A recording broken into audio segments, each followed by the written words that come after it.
मां हूं, धरती मां।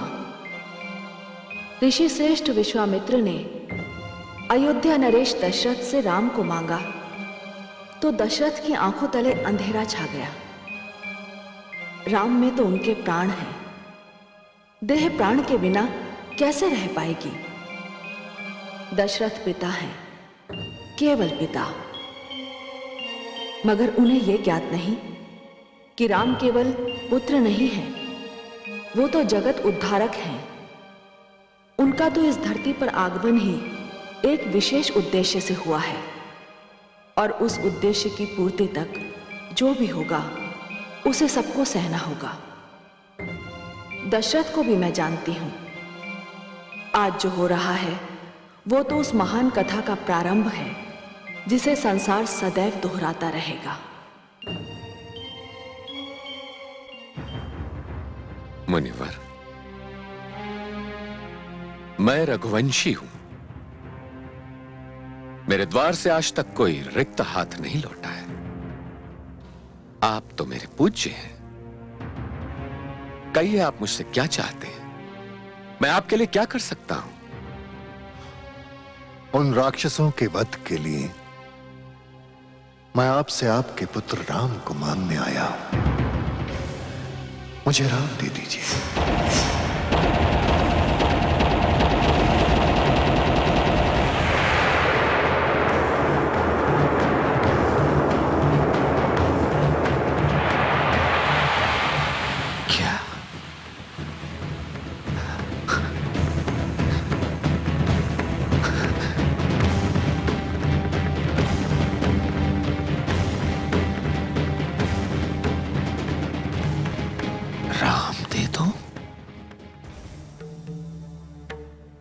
क्या हुआ रघुकुल शिरोमणि महाराज दशरथ? आपको देखकर तो ऐसा लग रहा है जैसे मैंने सर्प से मणि, सूर्य से किरण या फिर मछली से जल में ना रहने का अधिकारी मांग लिया हो। आपने सत्य कहा मुनिवर। सर्प कदाचित मणि के बिना जीवित रह सकता है, मछली भी बिना जल के जीवित रह जाए, संभव है। किंतु दशरथ राम के बिना? राम के बिना? महाराज दशरथ, राम वीर है, क्षत्रिय है, रघुवंशी है, और आपने तो उसे किसी कृपण साहूकार का धन बना दिया है जिसके बिना कृपण मर जाए। राम धन है ऋषिवर। इस दशरथ का जीवन धन है। जैसे जीवन के चौथे पन में पुत्र धन प्राप्त हुआ हो, वो उसे किसी को कैसे सौंपते? कैसे सौंपते? आप भूल रहे हैं महाराज दशरथ कि आप वचनबद्ध हैं। आप ही ने कहा है कि आपके द्वार से कोई भी याचक खाली हाथ नहीं जाता। किंतु मुनिवर, तब मुझे यह कहा गया था कि आप मुझसे मेरे प्राण ही मांग लेंगे। अच्छा, तो अब एक नई परंपरा प्रारंभ होगी कि याचक सामर्थ्यवान व्यक्ति से पूछेगा कि उसके दान की क्षमता क्या है। आपके पूर्वज महाराज हरिश्चंद्र ने स्वप्न में दान मांगा हुआ अपना सारा राजपाट, आपकी ये अयोध्या मुझे प्रत्यक्ष में प्रदान कर दी। उन्होंने मुझसे ये नहीं कहा कि स्वप्न स्वप्न होता है। क्या आप उन महाराज हरिश्चंद्र के वंशज हैं? क्या आप उन महाराज रघु के वंशज हैं जिनके शत्रु ने उन्हें बड़ी चतुराई से रण क्षेत्र में निहत्था बुलाया और वो वीर बिना अपने प्राणों का भय किए चला आया? क्या आप रघुवंशी हैं जिनके लिए सारा विश्व कहता है कि रघुकुल रीति सदा चली आई, प्राण जाए पर वचन न जाए?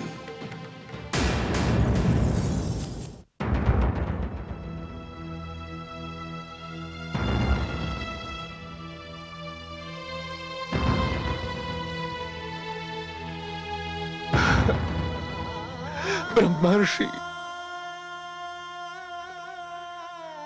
मैं वचन हार चुका हूं ब्रह्मर्षि, मैं वचन हार चुका। किंतु इस दीन दशरथ पर दया कीजिए ब्रह्मर्षि। आज कुछ क्षण पूर्व दशरथ के नेत्रों को राम के दर्शन प्राप्त हुए। कुछ क्षण पूर्व प्रतीक्षा के तपती मरुभूमि में कुछ पल के लिए पुत्र मिलन की स्नेह वर्षा हुई। मुनिवर, मेरी समस्त सेना स्वयं मैं इस अभियान में आपके साथ चलते हैं। मैं आपको वचन देता हूं। नहीं, अब मैं कोई और वचन सुनना नहीं चाहता। जो राजा अपने पहले वचन का मान नहीं रह सका हो, उससे दूसरा वचन लूं? नहीं महाराज दशरथ, मुझे तो इसी समय आपका निर्णय सुनना है। क्या आप मुझे राम को देंगे या नहीं? हे प्रजापति ब्रह्मा, हे पालन करता भगवान विष्णु, हे कुल पुरुष भगवान सूर्य, ये कैसी परीक्षा है, ये कैसी परीक्षा है। महाराज दशरथ, इसे आप परीक्षा कह रहे हैं? सत्य तो यह है कि आपके विवेक रूपी चंद्रमा को आप ही के राहु रूपी मोह ने निगल लिया।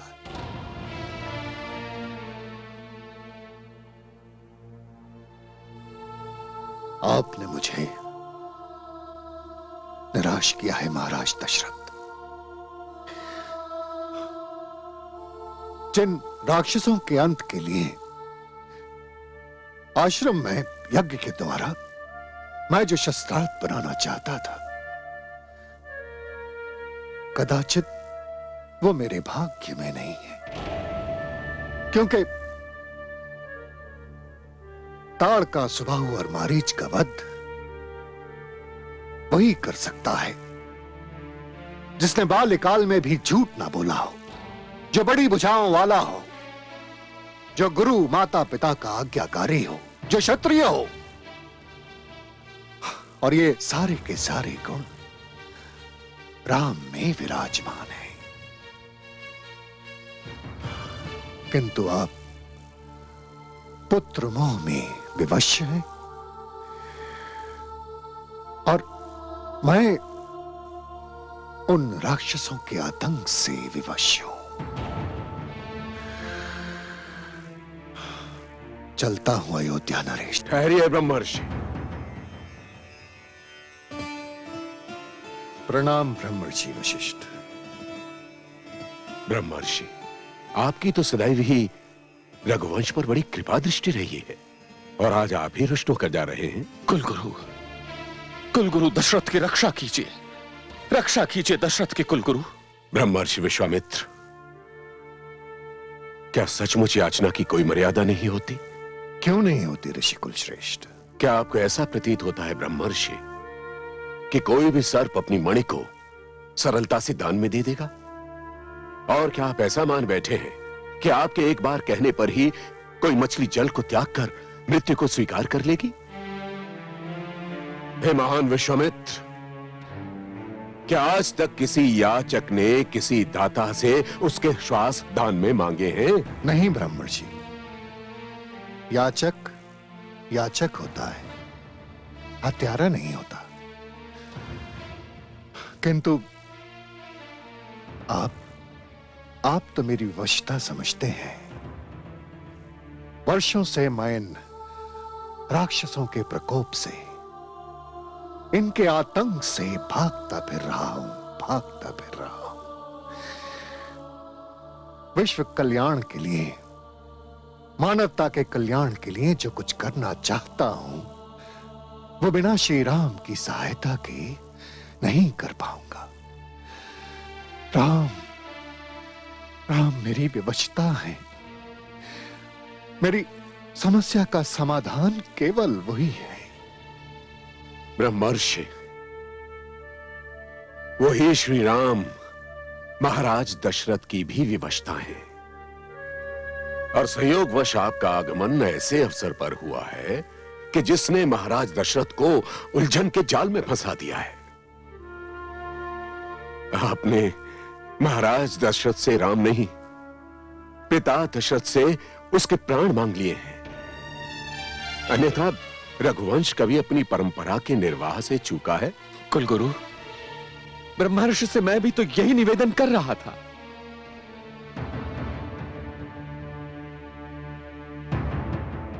अयोध्या नरेश, कुछ समय के लिए आप राम के पिता से चक्रवर्ती सम्राट दशरथ बन जाइए। तनिक सोचिए, ताड़का, सुबाहु और मारीच जैसे राक्षस जाने कितने ऋषि मुनियों को मारकर उनका रक्तपान कर चुके हैं। आपके ही अधिकार क्षेत्र में विश्वामित्र जैसे साधक और तपस्वी अपनी तपस्या नहीं कर पा रहे हैं। उनकी समस्या का समाधान केवल राम है, क्योंकि राम ही उन राक्षसों का वध कर सकते हैं। कुलगुरु तनिक विचार तो कीजिए। कहां वो भयानक राक्षस और कहां ये कोमल राजकुमार? नहीं महाराज दशरथ, अपने पुत्र राम को कोमल कहकर उसकी क्षमता और अपने कुलगुरु वशिष्ठ के कर्तव्य को मत नकारिए। अभी तक राम आश्रम का कठोर जीवन जीने वाले राम हैं। राजभवन तो वे अभी पहुंचे हैं, और आप मात्र अपने पुत्र के विषय में न सोचें। सोचिए, जब आप मेरे आश्रम से आए थे तो आते ही आपके पिता महाराज अज ने आपको देवासुर संग्राम के लिए भेज दिया था। आपने अकेले ही पूरी असुर सेना को अपने रथ द्वारा 10 दिशाओं में खदेड़ दिया था और दशरथ कहलाए थे। ऐसा प्रतीत होता है महाराज दशरथ कि मेरी शिक्षा के उपरांत भी आपको आशंका है कि राम उन असुरों का वध नहीं कर पाएंगे। जो अवसर आपके पिता ने आपको दिया था, क्या वही अवसर आप अपने ज्येष्ठ पुत्र राम को नहीं देना चाहेंगे? वो राम जो भविष्य में आपकी प्रजा का रक्षक बनेगा। गुरुदेव ने सत्य कहा पिताश्री। पिताश्री, मुझे अपने भाग्य पर गर्व करने दीजिए पिताश्री, कि गुरुकुल से लौटते ही मुझे स्वयं को एक क्षत्रिय, एक रघुवंशी एवं आपका पुत्र प्रमाणित करने का सौभाग्य प्राप्त हो रहा है। ब्रह्मर्षि,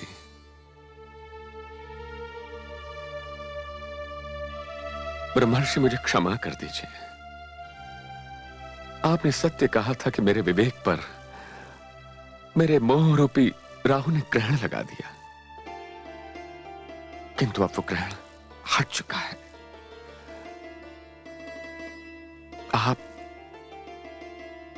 आप मेरे इस पुत्र राम को ले जाइए, ले जाइए मेरे राम को। महाराज,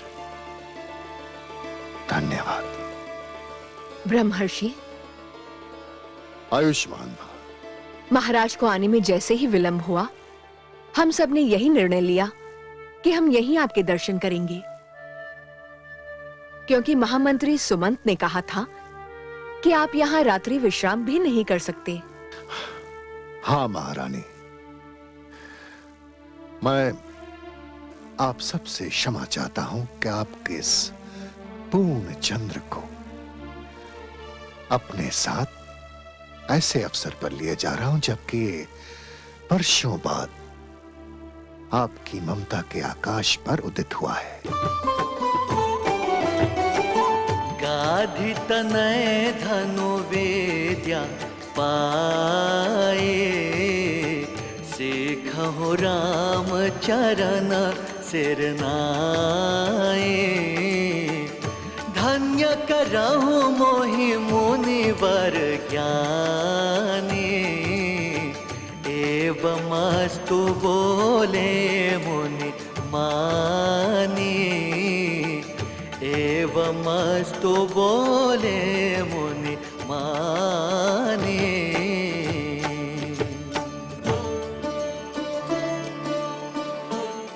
राम, राम तुम महान हो, योग्य हो। मेरे साथ जाकर तुम मुझ पर उपकार कर रहे हो, किंतु मुझे ये कहने का अवसर ना देकर तुमने अपनी महानता का परिचय दिया है। धन्य हो। मैं तुम्हें अपना शिष्य स्वीकार करता हूं पुत्र। अहो भाग्य ब्रह्मर्षि, अहो भाग्य। प्रातः सूर्य की पहली किरण के साथ हम प्रस्थान करेंगे।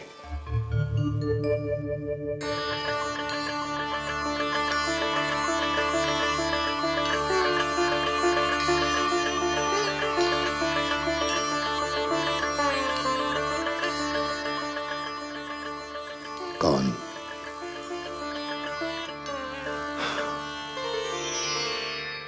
सुमित्रा नंदन लक्ष्मण।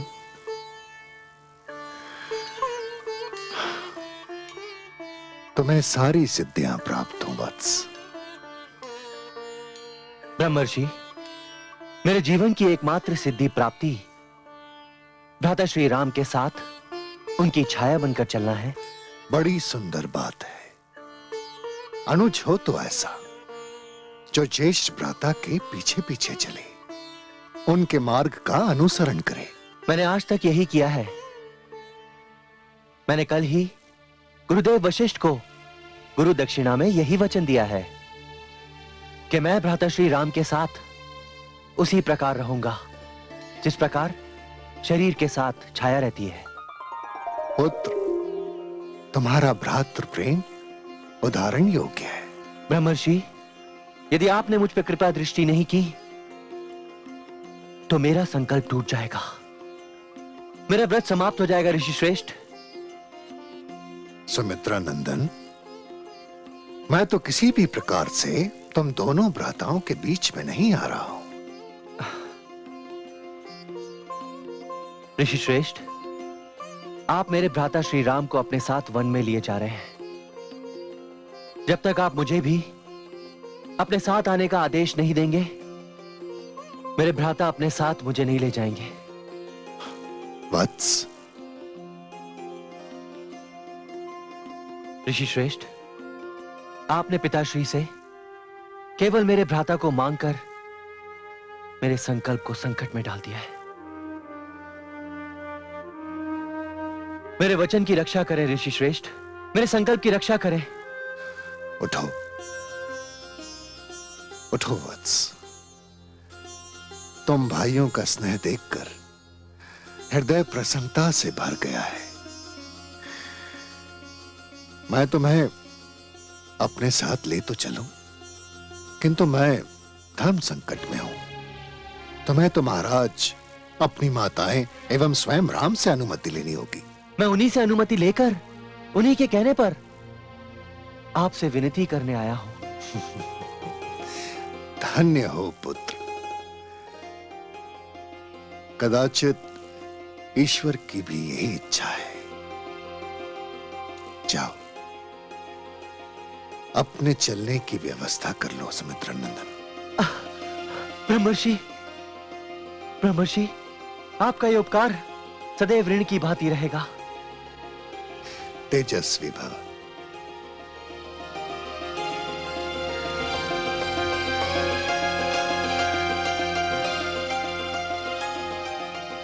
समझ गया।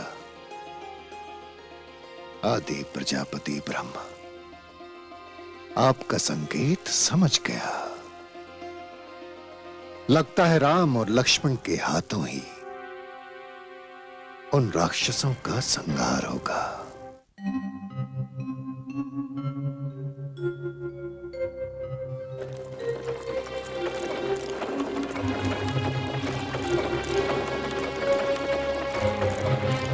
सारथी, रथ रोको।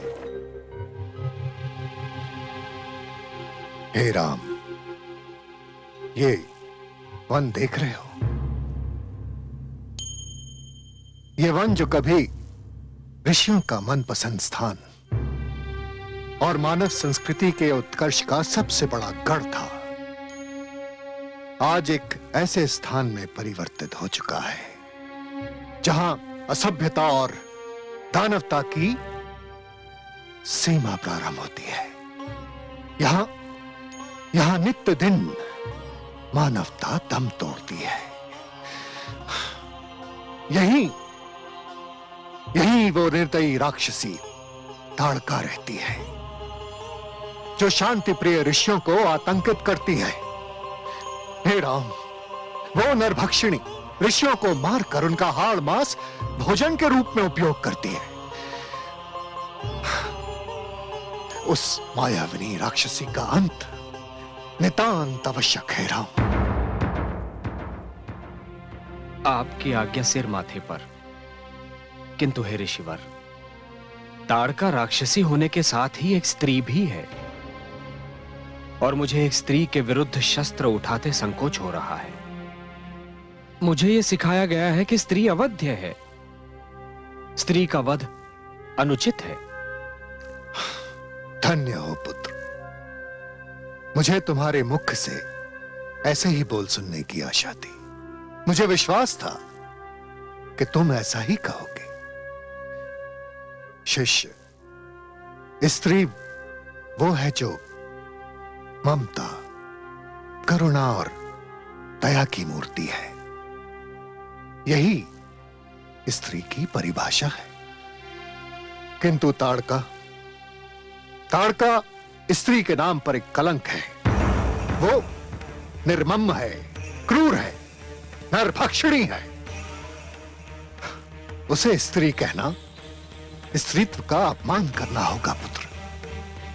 वो नित्य दिन ऋषियों का वध करती है, मानव विकास में बाधक है।